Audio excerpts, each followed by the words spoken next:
His Eminence Metropolitan Nikolos, who is Deputy Head of Mission and Evangelization Department of the Patriarchate of Georgia, Doctor, and Missiology of the Seraphime. He will talk about the Missiology of Father Seraphim Rose. He is Metropolitan of ახალქალაქი and Kumudo and Paris.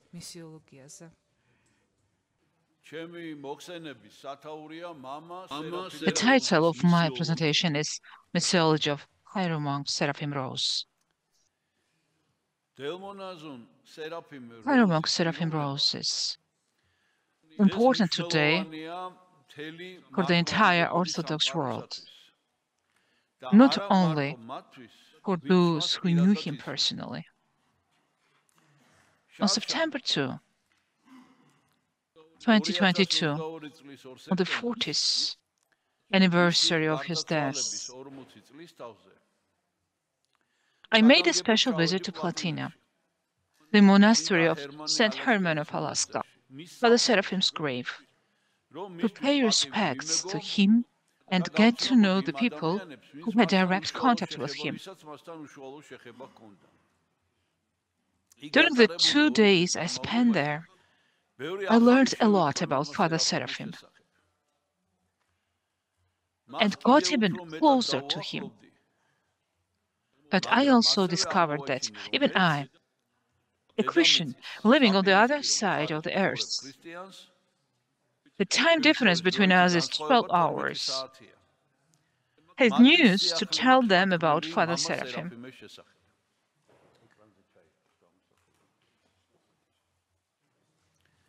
I didn't know him personally, but his glow soon reached me. In 1985, about 3 years after his death, I read his Soul to Death. This was my first Orthodox book, thanks to which I entered the church. Before that, I was no churchgoer.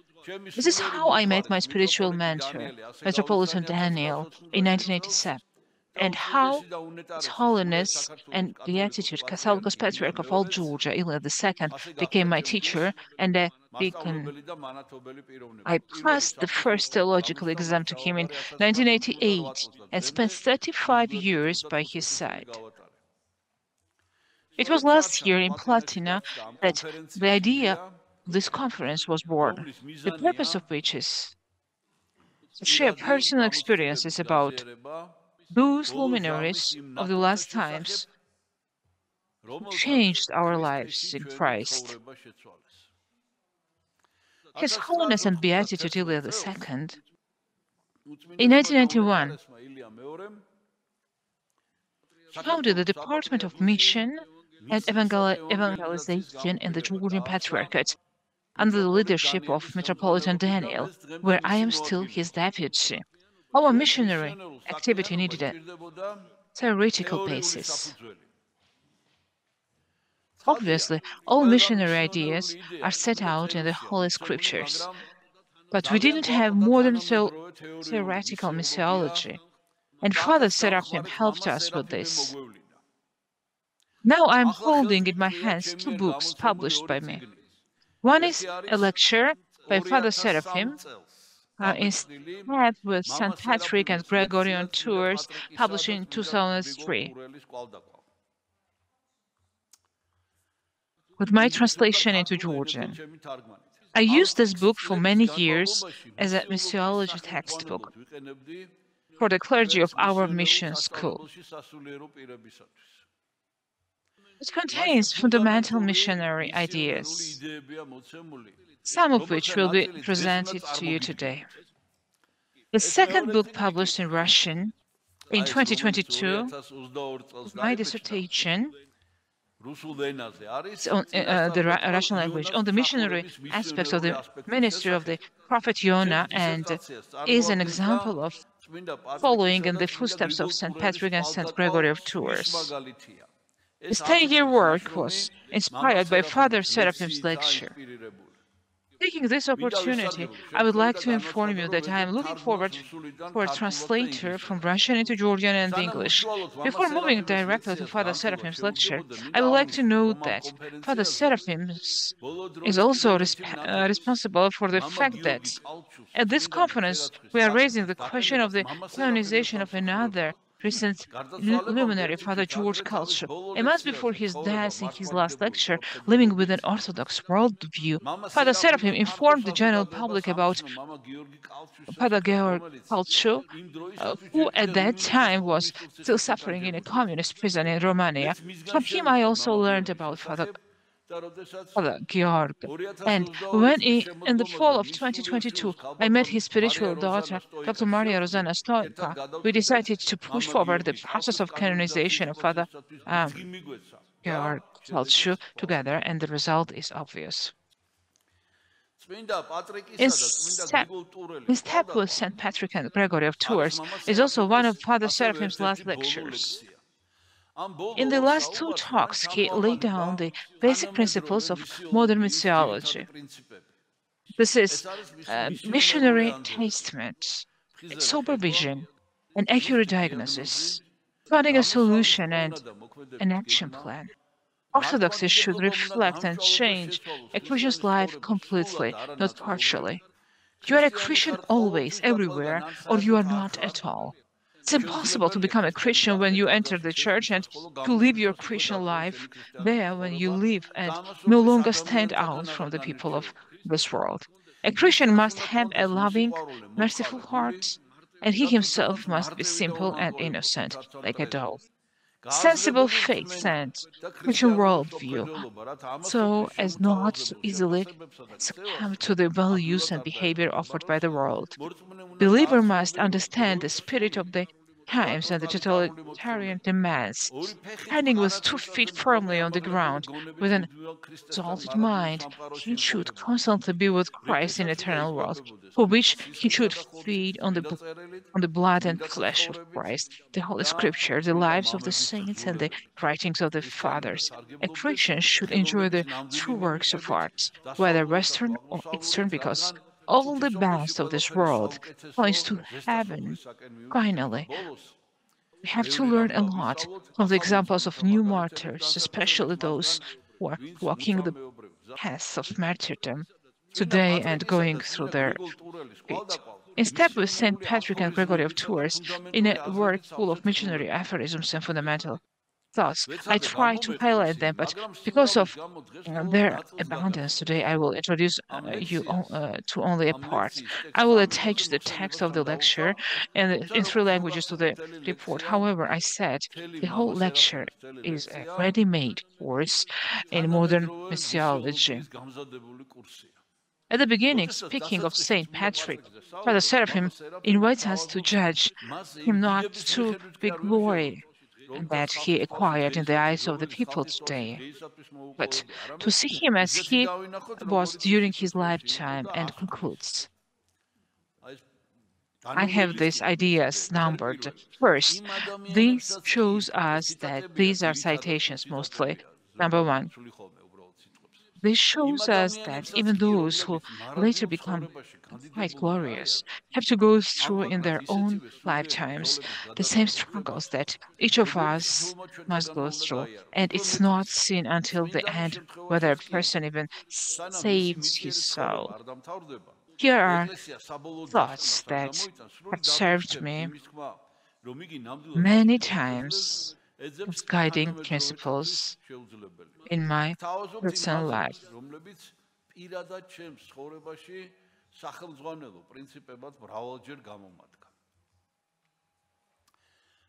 What practical conclusion can we draw from the life of a saint like St. Patrick?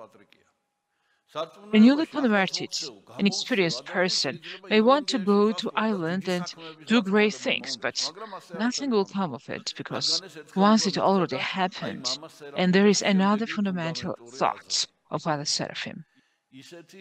We could look to lives like that of St. Patrick for some kind of inspiration or guidance as to what we can do ourselves in our own conditions.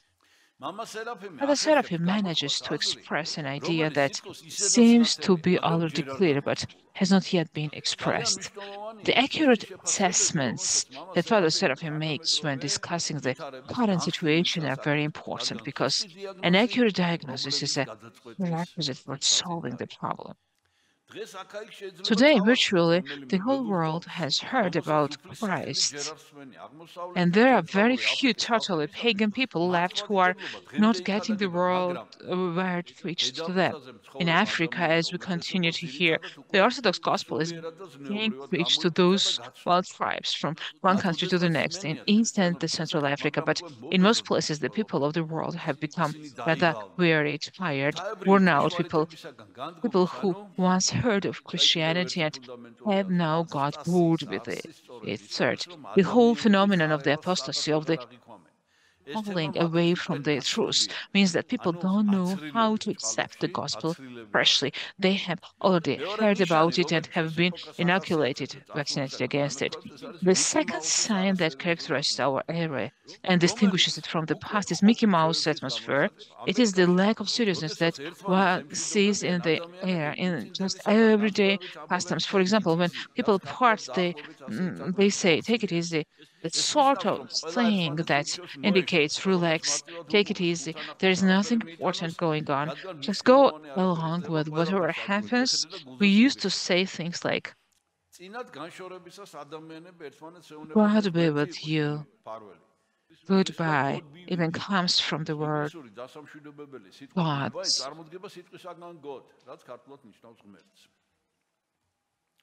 Further, the young people of today are very much absorbed in the whole fantasy world of television, internet. I added this word internet. It has been written 40 years ago. Can you imagine? I just added the word internet. It's so modern, as if it has been written today. This whole atmosphere, this unreal movie type atmosphere is very much in not only the air, but our very homes. It affects the whole seriousness of life, the way children are brought up. So children are obviously not brought up anymore. Though children are obviously not brought up anymore. The whole idea of bringing them up, of raising them in a certain mold is gone now. Teenagers grow by themselves, influenced by the world around them, and the result is not delayed. There is another reason too.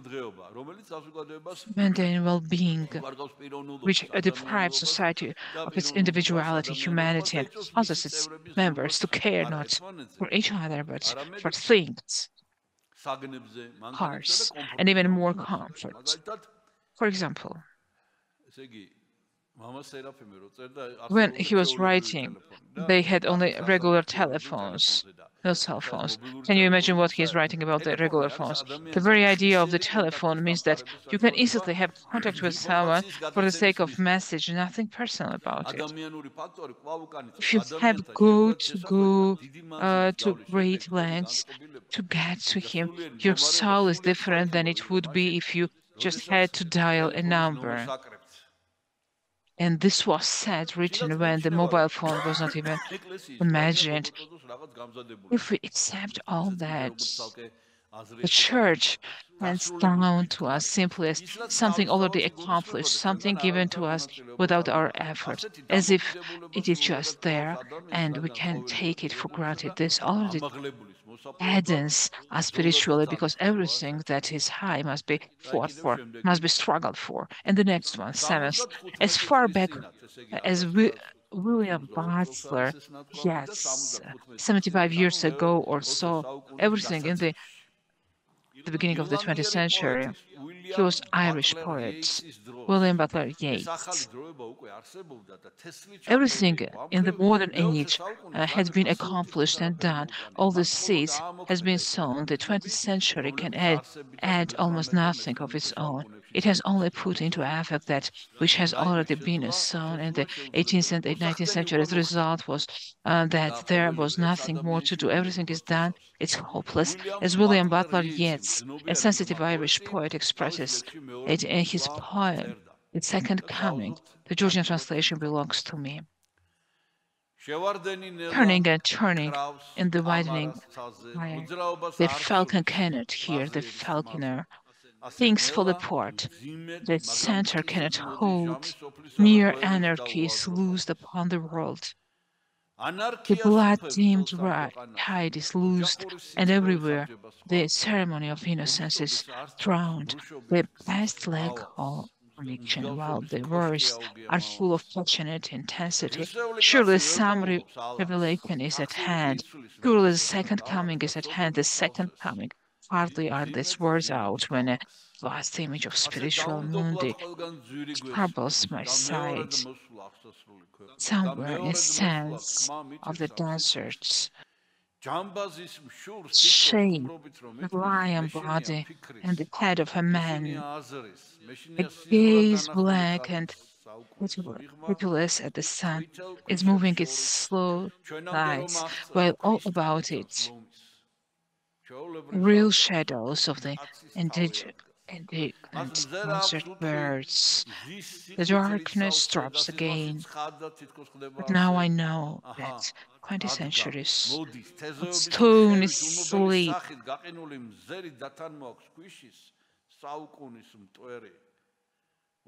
Where west, the nightmare, a rocking kettle, and what rough beast. It's our confounded lust flushes towards best to be born.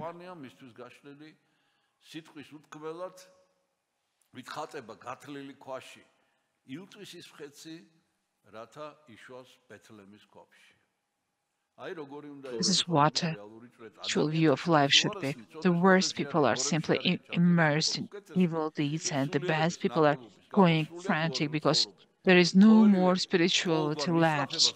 There is nothing left to strive for. Everything is taken away. Materialism is triumphing. There is no hope for the world, and there is only one thing left. The beast slouches toward Bethlehem to be born. And here is Father Seraphim's final assessment, which he arrived at in completely logical, well-founded manner and imperceptibly led us to the vision of Antichrist. The world is going hopelessly down, and there is no hope of getting out. This is where Father Seraphim's amazing simplicity and strength can be felt. If we want to find a solution which, according to the Lord's promise, and on this rock I will build my church, and the powers of death shall not prevail against it, Matthew 6, chapter 16, 18, always exists. We must face the truth, no matter how harsh and cruel it may be, and arm ourselves with firm faith in the Lord. All this is negative part of modern life, and we are forced to breathe this atmosphere. But on the other hand, there is orthodoxy, that is revelation of the God in His church.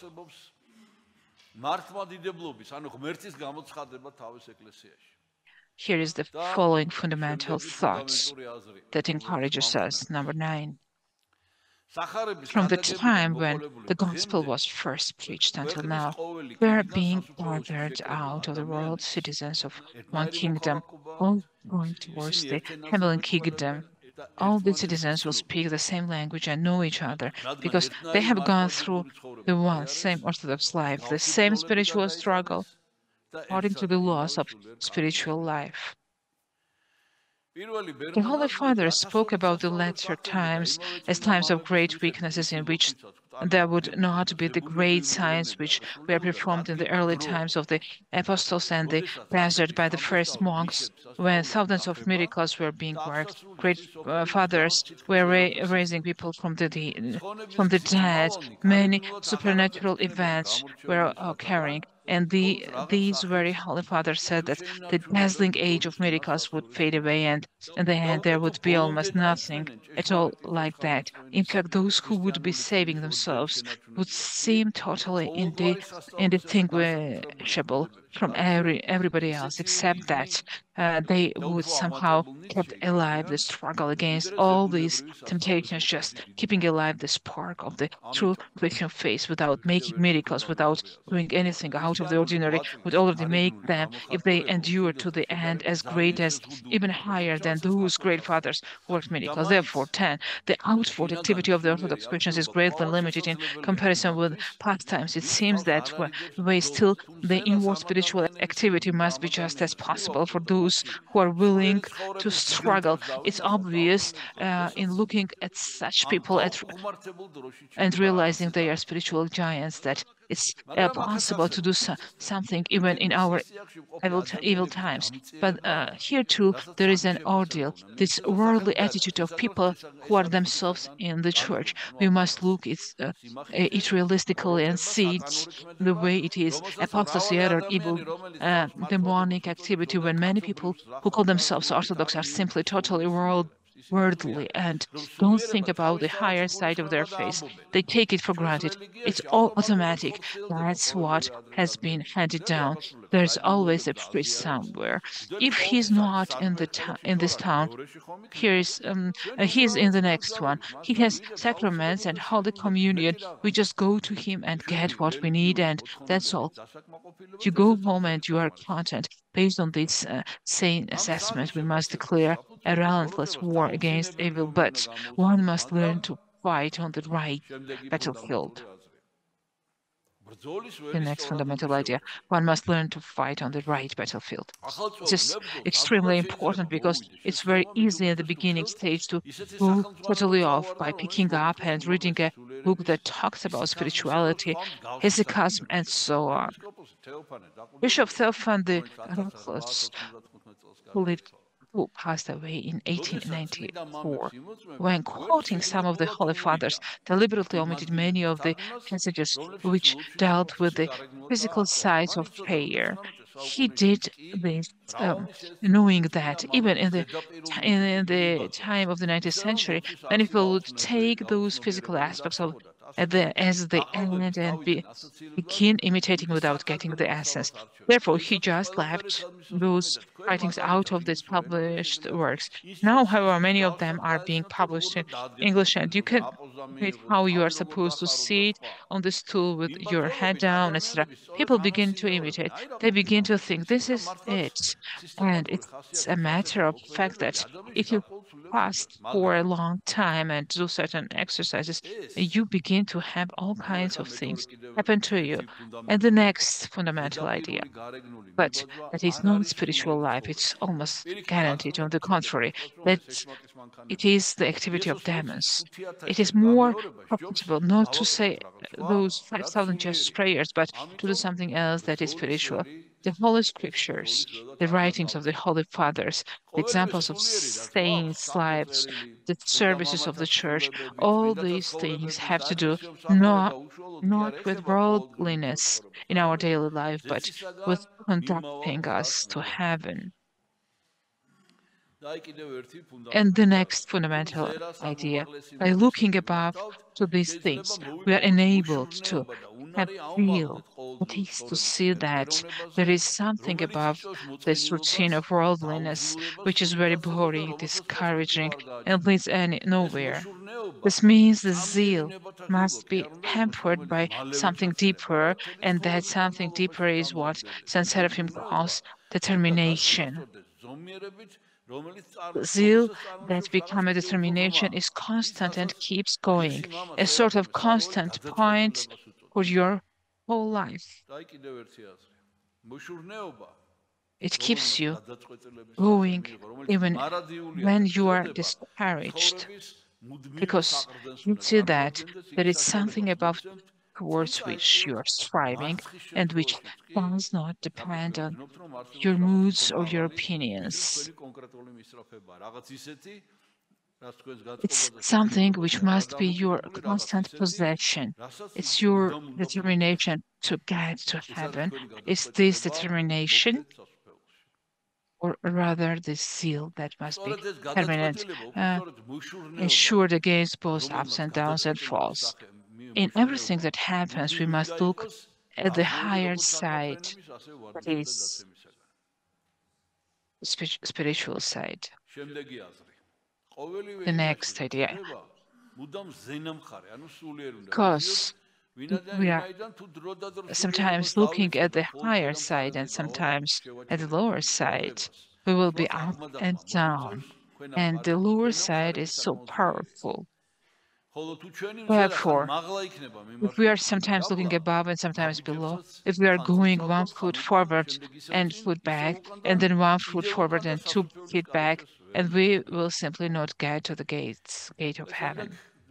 But Dorotheus developed a severe food condition that forced him to severely limit his food intake. Once pilgrim monks visited the monastery in order not to make the guests feel uncomfortable. Abba Dorotheus dined with them. The forbidden food, as expected, aggravated the pain in his leg so much that he even lost the ability to speak for a while. He could, of course, have refused to dine with the guests. That's another idea of Father Seraphim. But he considered that God had sent the guests at such time, not in order to make him deny his usual manner of hospitality, but to endure the pain which would result from this hospitality. This would be useful for his soul, and therefore he fulfilled his love to the end, and so on. And one should reap over what happens, but in everything he should place his hope in God's providence and be at ease. Saint Gregory of Tours lived in the 6th century, held his ministry, and was writing a history of the people, of these people, writing in such a way that it actually comes out very inspiring. Saint Gregory always says that God is looking out. There is always something spiritual whenever something happens. A comet is seen, the king dies, etc. The next idea. There is always a connection between what happens in the world and the moral state of the people. Even when the moral state is very bad, all the constant earthquakes and famines and everything else remind us that it's the wrong way to behave and inspire people to behave correctly. I want just to add something about the Gregory of Tours, what Father Seraphim is writing. We have an amazing example in the history, our history. This is the Chronicles, Georgian Chronicles. We have an example of contemplation of history from such an angle of Chronicles of Kartli with the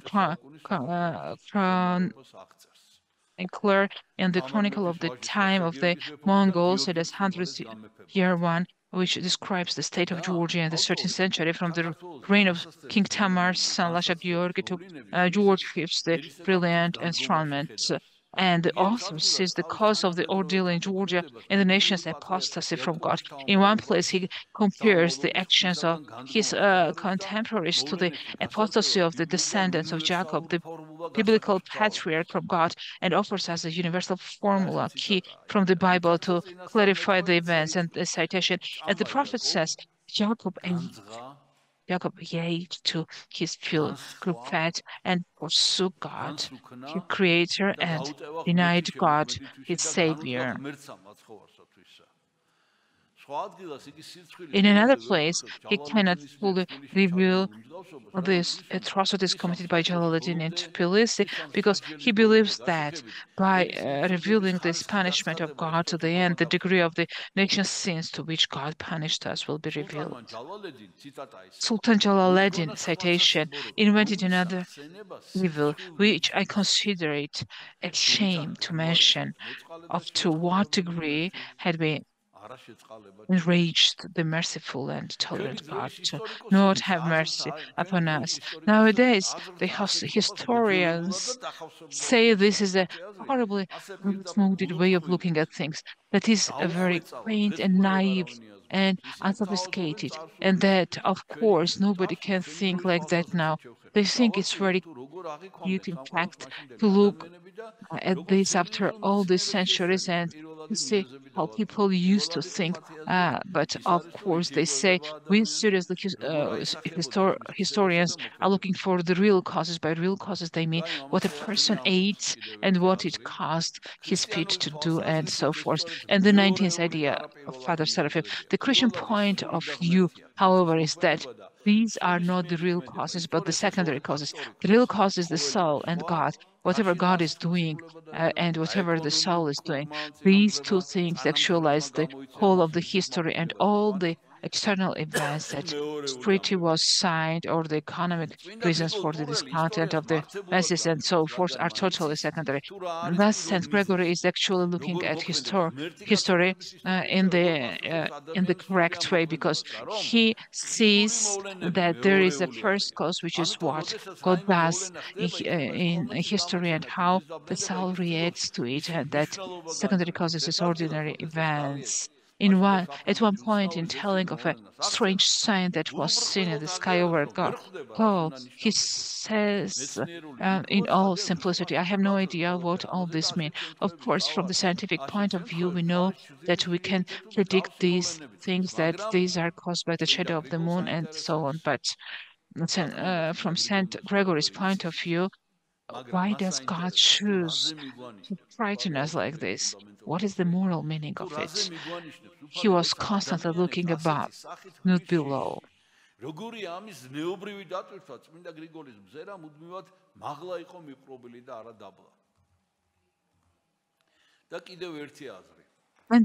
And the next idea, such people as St. Gregory, as we can see by reading their writings and their lives, are constantly cheerful. The joy is not superficial or forced, but rather a deep feeling of happiness, because they are constantly looking above and keeping in mind with determination and constancy to get to a certain place, which is heaven.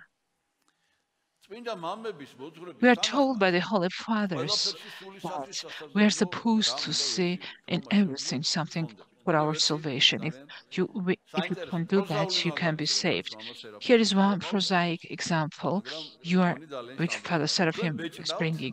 You are standing around and enjoying yourself, watching nice, clean, good pages come out printed, which gives a very nice sense of satisfaction, and you are dreaming of missionary activity, of spreading more copies around to a lot of different countries. But in a while, it begins to torture you. It begins to shoot pages right and left. The pages begin to stick and to tear each other on top. You see that all those extra copies you made are vanishing, destroying each other, and in the end, you are so tense that all you can do is sort of stand there and say the Jesus prayer as you try to make everything come out all right. Although that does not fill one with a sense of satisfaction as with watching the nice clean copies come out automatically. Spiritually, it probably does a great deal more, because it makes you tense and gives you the chance to struggle. But if instead of that you just got so discouraged that you smash the machine, then you have lost the battle. And another idea, battle is not how many copies per hour come out. The battle is what your soul is doing. If your soul can be saving itself and producing words which can save others, all the better. But if you are producing words which can save others and are all the time destroying your own soul, it's not so good. The next idea, the details of earthly life must be second, and this looking upward must be with zeal, determination, and constancy. Constancy involves also a regular reading of spiritual texts. For example, at mealtime, because we must be constantly injecting with otherworldliness. This means constantly nourishing ourselves with these texts, whether in services or in reading, in order to fight against the other side, against the worldliness that constantly gnaws at us. If for just one day we stop these otherworldly infections, it's obvious that worldliness starts taking over. When we do without them for one day, worldliness in ways, 2 days, much more. We find that soon we think more and more in a worldly way. The more we allow ourselves to be exposed to that way of thinking, and the less we expose ourselves to other worldly thinking. These injections, daily injections of heavenly food, are the outward side, and the inward side is what is called spiritual life. The next idea. You cannot decide you want to find all about one subject and begin reading the Holy Fathers. There are a few indexes in the writings of the fathers, but you cannot simply go at spiritual life that way. You have to go at it a little bit at a time, taking the teaching in as you are able to absorb it, going back over the same texts in later years, reabsorbing them, getting more, and gradually getting to find out how the spiritual laws apply to you. As a person does that, he discovers that every time he reads the same Holy Father, he finds new things. He always goes deeper into it.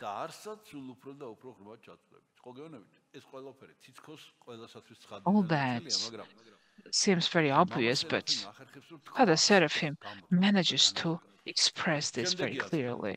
The next idea. In fact, the possible activities for today are quite surprising and unexpected. What might come out, we don't know, but there are all kinds of possibilities. We should always learn to expect what is the unexpected, to be prepared for something that might not have been the same way just a little while ago, but that is still within the possibility of true Christianity. Archbishop John Maximovich said, "We have no such things as some of the later saints of the Latin Church who were sort of in the clouds, some kind of a realm of sweetness and light and pink clouds." That's a fallacy. And the next idea.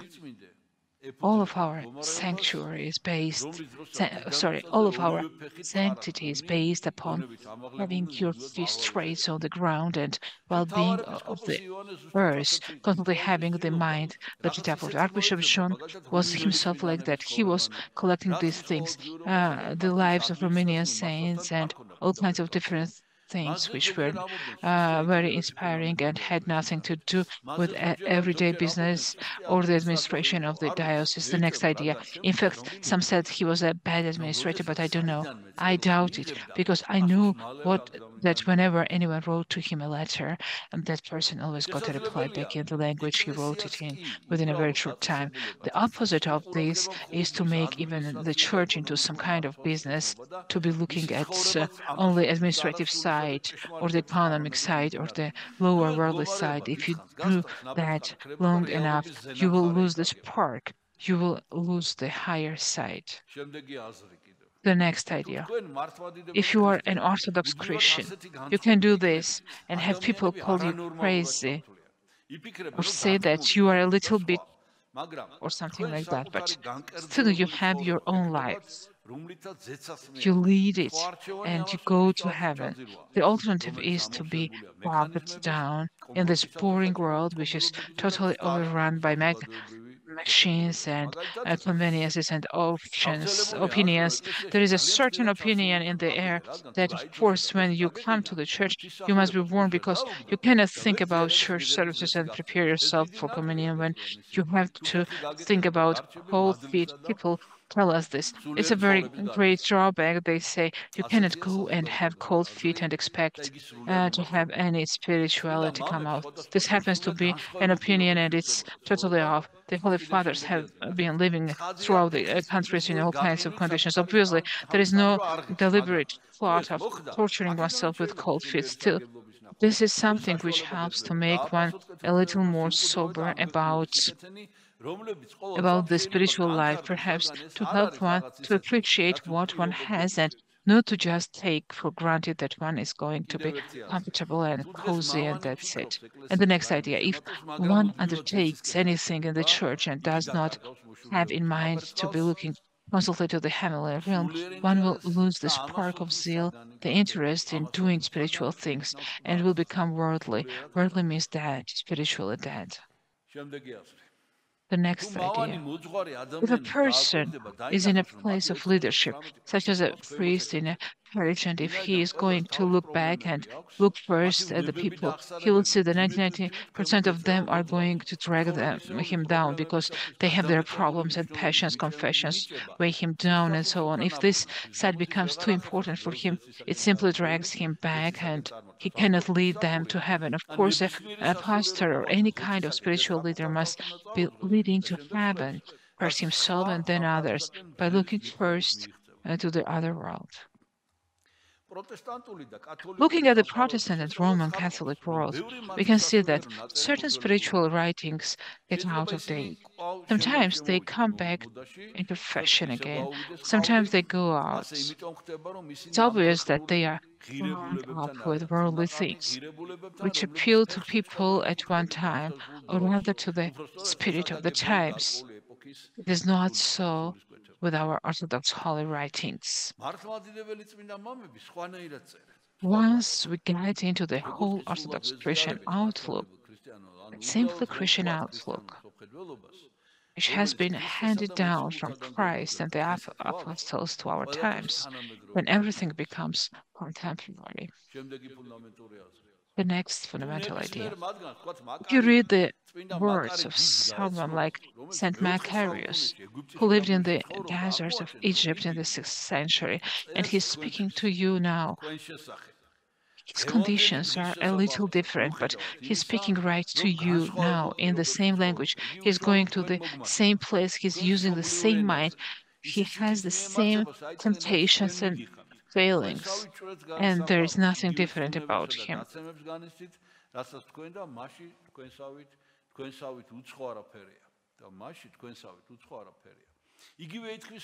It's the same with all the other fathers from that time down to our century, like St. John the Protestant, who passed away in 1908. They all speak the same language, one kind of language, the language of spiritual life, which we must get into. When we do that, we can save ourselves and more. The next idea. St. Seraphim of Sarov says, when you acquire the spirit of peace, the Holy Spirit, you can save thousands around you. It's not for us to calculate whether thousands around us will be saved. It's only for us to acquire the Holy Spirit, and what God will do with that is His doing. We have yet to expect in our times many surprising things, so we should not have the opinion that it's too late to do anything. Everything is stuck, nobody cares, the world is collapsing. All that is opinion. All that is opinion. Next idea. And opinion is the first stage of careless deception. Therefore, we should free ourselves from being stuck in opinions and should look at things freshly according to the spiritual life. Father Nicholas Deputato, who is obviously one who has much love for the Holy Fathers, has read their writings, underlined them, and written them out in books. He says, when I get in a very low mood, very discouraged, and then I open one of my notebooks and I begin to read something that inspired me. It's almost guaranteed that when I read something which once inspires me, I will again become inspired, because it's my own soul that was at one time being inspired, and now I see that it was something which inspired me then and can nourish me now also. But when we think of someone like St. Patrick, our attitude should not be merely, that was a long time ago, that was inspiring, but now well, what's the use? On the contrary, the next idea, in the activity of St. Patrick, we should see the activity of a contemporary person, of a soul who was coming with zeal and love for God. He has gone to that country where we are to be citizens, if only we will strive. The next idea, we are all of the same nationality, the Christian race. And the last idea, the last number 40, I just numbered all of these ideas. St. Patrick's life should be for us a contemporary thing, something which applies to us today. Whatever inspiration we can take from it is for us right now. It, however much fruit this bears depends on how much we love God and how much opportunity there is. The inspiration is ours. Thank you so much. Thank you, Your Eminence, for this presentation, especially hearing again Father Seraphim's reflections on St. Patrick, the great missionary to Ireland who returned. You talked about Father Seraphim, and you reminded us the Kroger tour and lots of very interesting ideas from Father Seraphim's works.